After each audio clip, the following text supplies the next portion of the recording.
So we have a question here that tells us it's about impulse. So we want to remember that throughout this entire problem, the question is going to be primarily focused on impulse. So if we ever get confused or in doubt about what to do, just remember the question is about impulse. So we are told that the net force acts on a body, and we are asked to define the impulse of the force. Well, the simplest thing to say about this is that the impulse I equals the average force times the change in time. Now, we should specify what each of these is if we are just going to write the formula. But we can do one better by defining it this way, to say that impulse is the product of the average force applied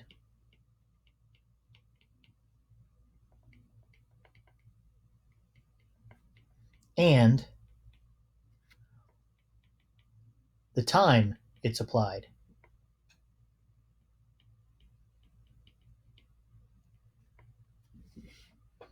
So that's our definition there. So now this next scenario, we've got a ball of mass traveling against a wall. So we want to set up our coordinates here and say this is the positive direction and that's the negative direction.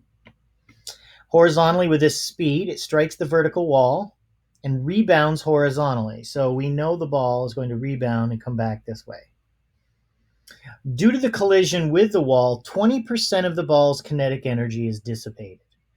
So what we know is beforehand we have 80% kinetic energy, and afterward we have 80% of the kinetic energy. And we want to show that the ball rebounds with a speed of 1.97 meters per second. So that's a nice way of them giving us the answer and asking us to do the problem ourselves, and that 1.97 is our check. It doesn't mean plug in 1.97 and show that all the numbers work. It means go about finding it. So we look in our formula sheet, and we have kinetic energy given right there. So we know the kinetic energy we have afterward is going to be equal to 80% or 0.8 of what we had originally, 1/2 mv squared. So 0.8, 1/2, 0.075, and the velocity is 2.2 squared. And that kinetic energy we arrive at is 0.1452 joules. Well, now it's a simple matter then to plug back in and find out what the velocity is.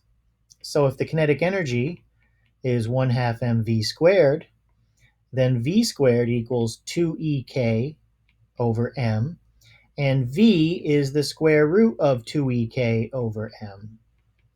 So that is the square root of 2 times 0.1452 all over the mass, 0.075, and that gives us a velocity of 1.9677 meters per second into 3 significant digits. That is 1.97 meters per second is that velocity. And of course, we have then just shown that that is indeed the correct velocity. Now, you may be saying that the velocity should be negative. Well, since we are using kinetic energy and we're dealing with squared terms, the only way we could get a negative answer is if we had an imaginary number under there. So after we solve out with the kinetic energy, we have to go back and assign the correct sign. So the next question, show that the impulse given to the ball by the wall is 0.313.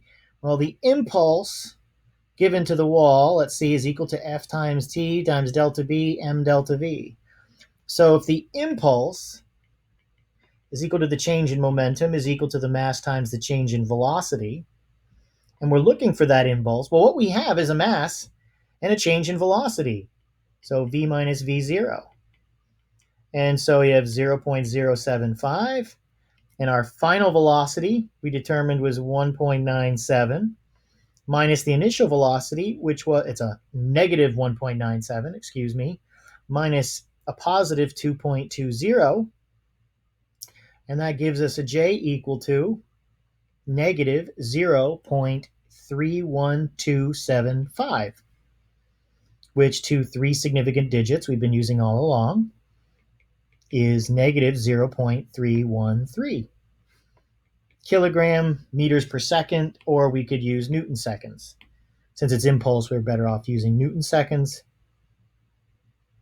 So it gave us a positive. It gave us a positive impulse, and we obtained a negative impulse.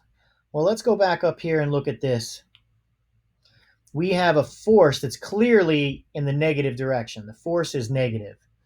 And if the impulse, if we look back up at our formulas, if the force is negative, then the impulse, which is also a vector, should also be negative. So this is correct with the sign, but we didn't need to actually provide the sign in this case to show that the magnitude of it was 0.313. Moving into the last part.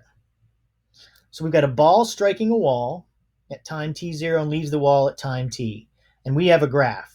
Let's not get distracted by the scenario and analyze the graph. So oi zerga, xirga. The origin is 0, yes. The y-axis is force.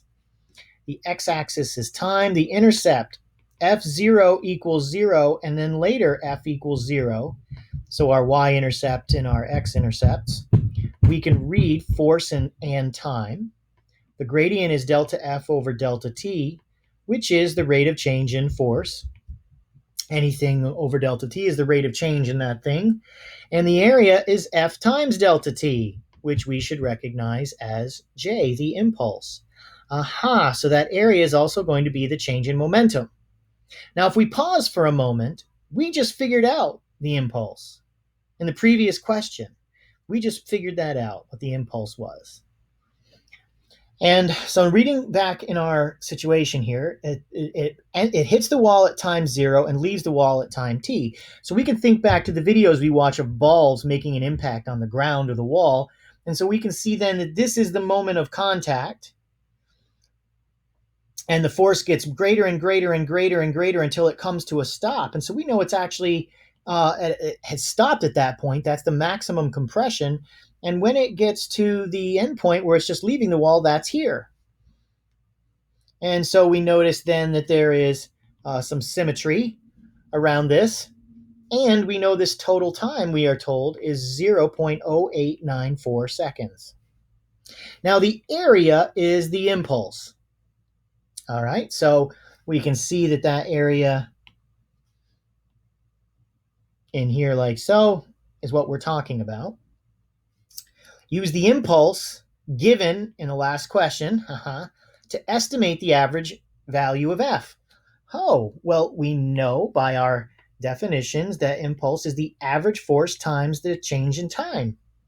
Now, in this case, we don't have an average force. We have instantaneous force, which is changing over time. Well, this value is the maximum force, and this is the initial force, and the average force would be here, F bar. And if we then had F bar and it were a constant force, we'd be looking at the area of a rectangle, which is where this side is F bar and this side is delta T. And we should probably notice then that this area here is equal to this area, and this area here is equal to this area. So the area of that triangle is equal to the area of that rectangle, and that's why impulse is equal to the average force times the change in time, not the maximum force. So to do our calculation, we want the average value of F. So F bar is going to be J over delta T, and our impulse is 0.313, and that was a negative. And the time is 0.0894 seconds. And dividing those two, we get negative 3.501 newtons. To three significant digits is negative 3.50 newtons, and that is the average force. We box our answers.